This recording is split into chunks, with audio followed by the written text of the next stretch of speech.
सुप्रभात बच्चों, कैसे हैं? समझता सभी ठीक है बेटा।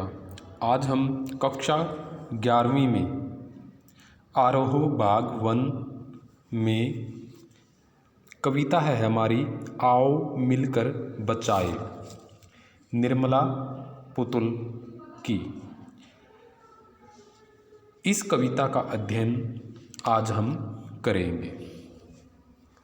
कवित्री जो आदिवासी समाज है उनकी दिनचर्या पर और उनकी रहन सहन पर विचार करती है और हमें संकेत देती है। किस तरह का वो संकेत देती है, इसी का आज हम अध्ययन करेंगे। अपनी बस्तियों को नंगी होने से, शहर की आबो हवा से बचाए, उसे बचाए डूबने से। पूरी की पूरी बस्ती को हंडिया में, अपने चेहरे पर संथाल परगना की माटी का रंग, भाषा में झारखंडीपन। अपनी बस्तियों को नंगी होने से, नंगी होने यानी कि समाप्त होने से, मिट जाने से, शहर की आबो हवा से बचाए, उसे बचाए डूबने से।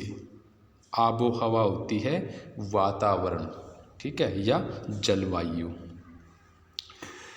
अपनी बस्तियों को नंगी होने से, शहर की आबो हवा से बचाए, उसे बचाए डूबने से। निर्मला पुतुल मानव समाज से आग्रह करती है कि हम अपनी बस्तियों को समाप्त होने से बचाए, अर्थात बस्तियों के आसपास की वनस्पति की रक्षा करें। कवित्री कहती है कि हमें इन बस्तियों को शहरी प्रभाव से भी बचाने का प्रयास करना चाहिए, क्योंकि शहर में जो प्रदूषण है वह लगातार बढ़ता ही जा रहा है। इसलिए हमें पूरी बस्ती को शहरी वातावरण से बचाने का प्रयास करना चाहिए। क्योंकि शहर में जो फैक्ट्रियां हैं, कंपनियां हैं, उनसे जो धुआं निकलता है, जहरीली गैसें निकलती हैं, ठीक है, वह शहर में तो हानिकारक है ही, लेकिन वह जब इन बस्तियों की तरफ आएंगी तो यहाँ पर भी वो अपना कहर डालेंगी। इसलिए कवित्री कहती है कि अपनी बस्तियों को नंगी होने से, कि कवित्री मानव समाज से कहती है कि हम अपनी बस्तियों को समाप्त होने से बचा ले, अर्थात बस्तियों के आसपास की जो वनस्पति है, जो हरियाली है, उसकी हमें रक्षा करनी चाहिए। शहर की आबो हवा से बचाए, उसे बचाए डूबने से। कवित्री का कहने का तात्पर्य यह है कि हमें इन बस्तियों को शहरी प्रभाव से बचाने का प्रयास करना चाहिए। क्योंकि शहर में निरंतर प्रदूषण फैलता जा रहा है और वह प्रदूषण बस्तियों के लिए हानिकारक है। बचाए डूबने से पूरी की पूरी बस्तियों को, कवित्री फिर कहती है कि बचाए डूबने से पूरी की पूरी बस्तियों को हंडिया में, अपने चेहरे पर संथाल परगना की माटी का रंग, भाषा में झारखंडीपन। फिर कवित्री कहती है कि बचाए डूबने से पूरी की पूरी बस्तियों को, कि हमें पूरी की पूरी यानी कि जितनी भी बस्तियां बसी हुई हैं उनको हमें बचाना चाहिए।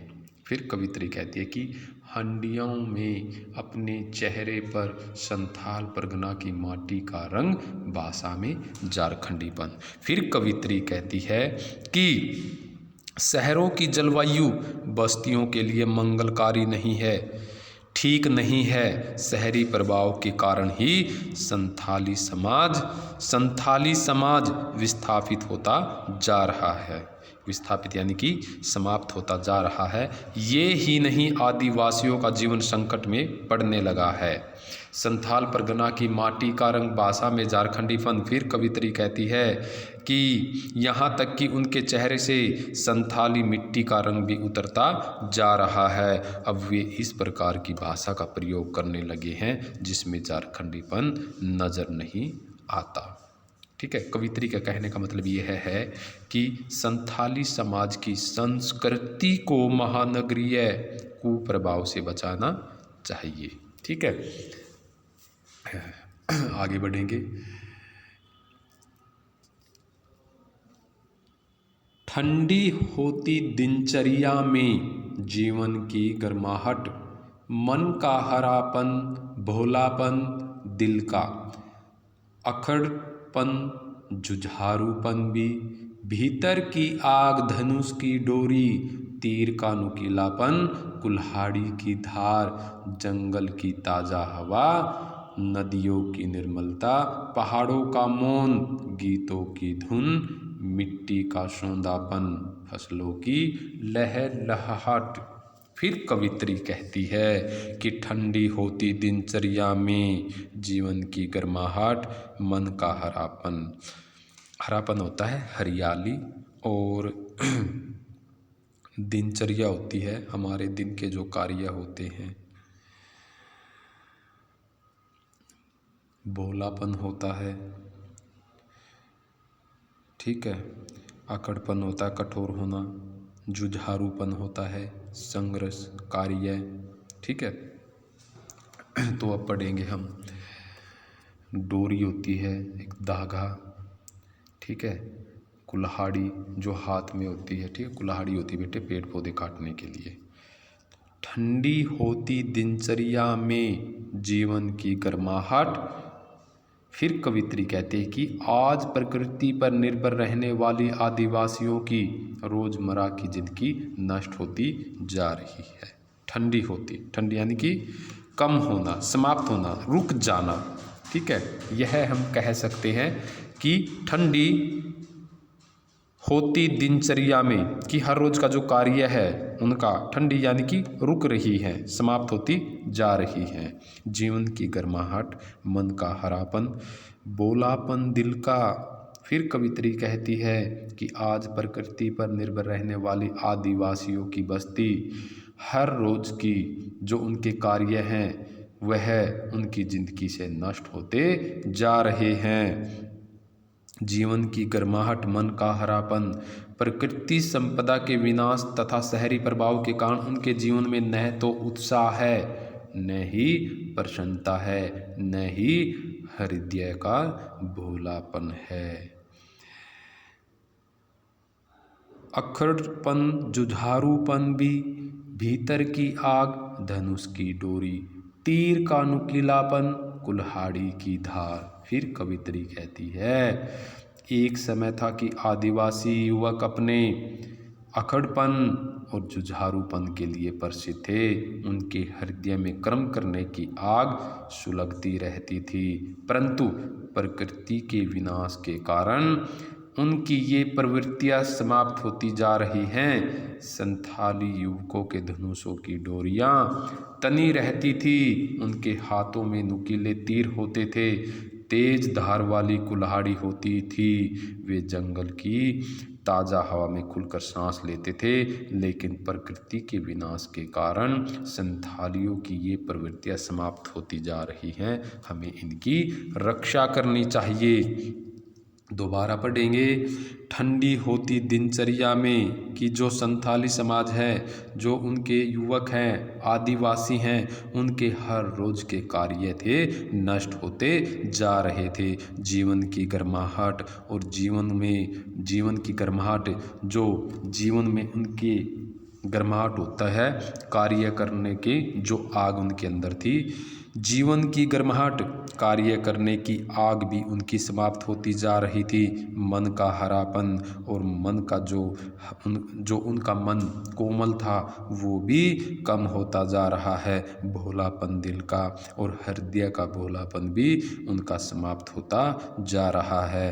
अकड़पन, जुझारूपन भी, जो उनमें अकड़पन था, कठोर होना, जुझारूपन होना, संघर्ष करना, कार्य करना, वो भी लगभग समाप्त होता जा रहा है। भीतर की आग, धनुष की डोरी, हमेशा उनके अंदर भीतर की आग है, उनके हृदय में जो आग है वो सुलगती रहती है। धनुष की डोरी, उनके धनुष की डोरियाँ तनी रहती थी, अब वो भी समाप्त होती दिखाई दे रही हैं। तीर का नुकीलापन, उनके हाथों में तेज धार वाले तीर होते थे, वो भी अब कम हो गए हैं। कुल्हाड़ी की धार, हाथ में तेज धार वाली कुल्हाड़ी होती थी, अब वो भी दिखाई नहीं देती। कहने का तात्पर्य यह है कि वे अब जंगल में खुलकर सांस नहीं ले सकते। क्यों? क्योंकि शहर के विनाश के कारण, शहर से जो जहरीला धुआं उनकी बस्तियों की तरफ बढ़ रहा है, अब वह उनको वहाँ से बस्तियों को छोड़ने पर मजबूर कर रहा है। इसलिए हमें उनकी रक्षा करनी चाहिए।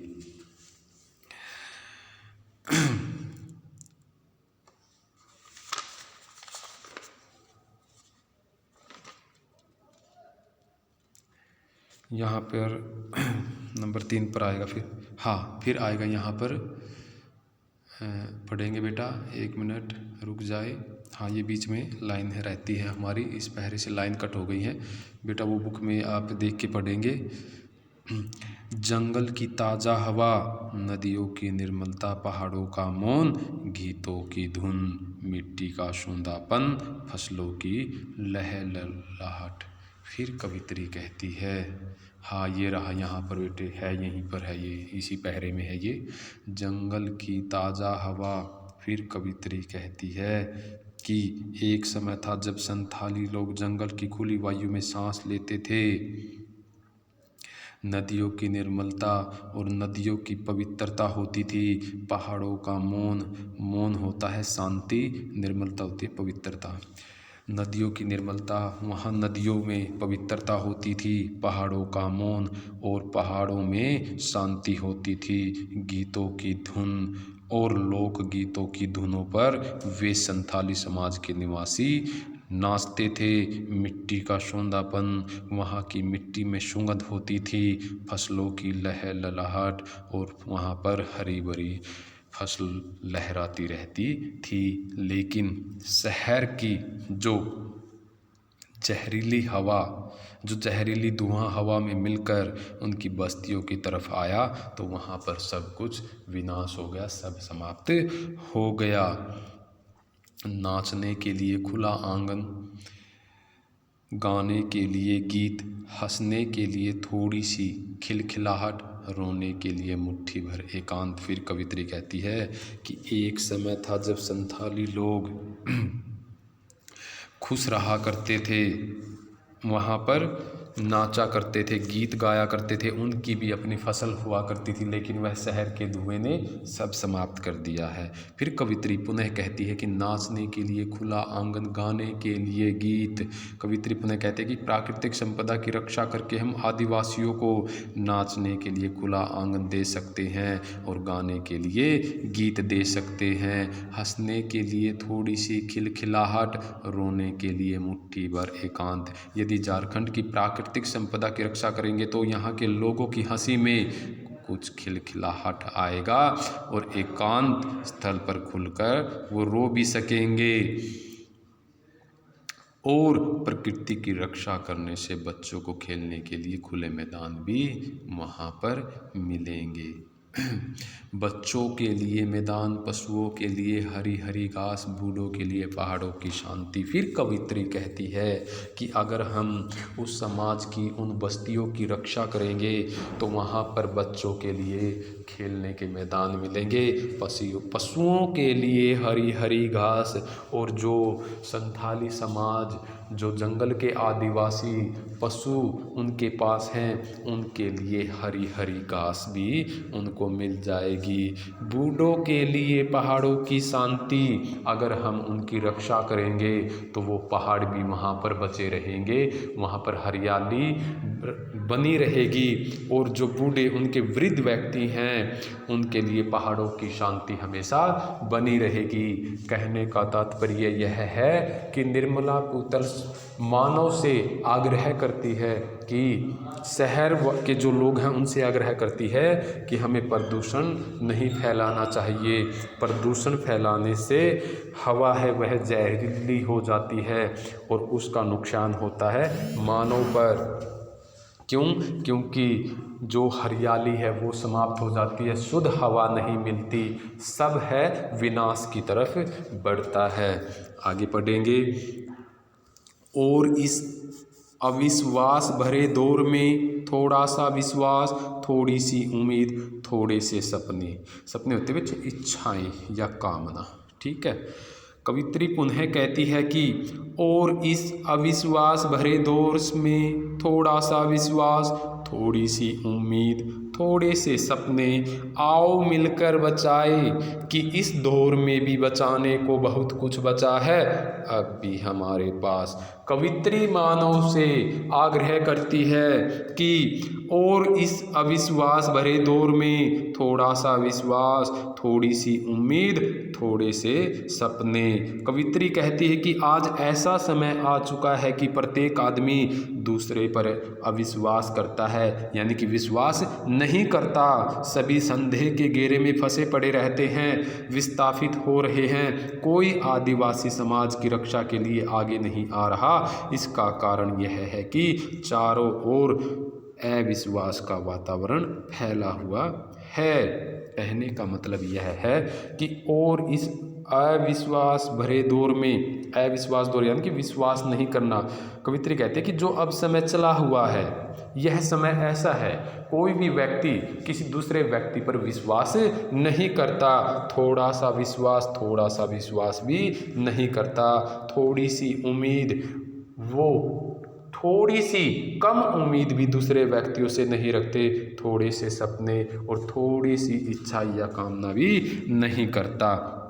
फिर कवित्री कहती है कि आओ मिलकर बचाए कि इस दौर में भी बचाने को बहुत कुछ बचा है अब भी हमारे पास। कवित्री कहती है कि आओ हम सब मिलकर बचे हुए विश्वास, आशा और सपने जो हमारे हैं उनकी रक्षा करें। यदि हम सारे मिलकर एक साथ प्रयास करेंगे तो हम आदिवासियों के अस्तित्व को मिटाने से बचा सकते हैं। आज इस युग में बचाने के लिए बहुत कुछ बचा है। यदि हम प्रकृति के विनाश को रोक सके तो निश्चय ही आदिवासियों का अस्तित्व है जो वो सुरक्षित रहेगा।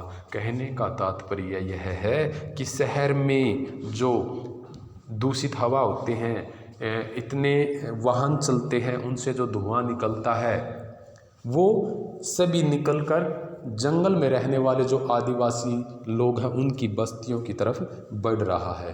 तो कवित्री मानव से यह आग्रह करती है कि उनके रहने के जो स्थान हैं, जो उनकी फसल है, जो उनके मैदान हैं, जो पहाड़ हैं, वो सभी सुरक्षित रह सकते हैं, शुद्ध वायु वो ले सकते हैं अगर मानव सीमित कार्य करे। तो ये थी हमारी आज की कविता, आओ मिलकर बचाए। ठीक है, इस कविता का अध्ययन हमने कर लिया है। किसी विद्यार्थी को अगर कोई शब्द है समझ में नहीं आया, उसका हिंदी अर्थ पूछना है तो निसंकोच वो पूछ सकते हैं। ठीक है, आज के लिए इतना बेटा, धन्यवाद।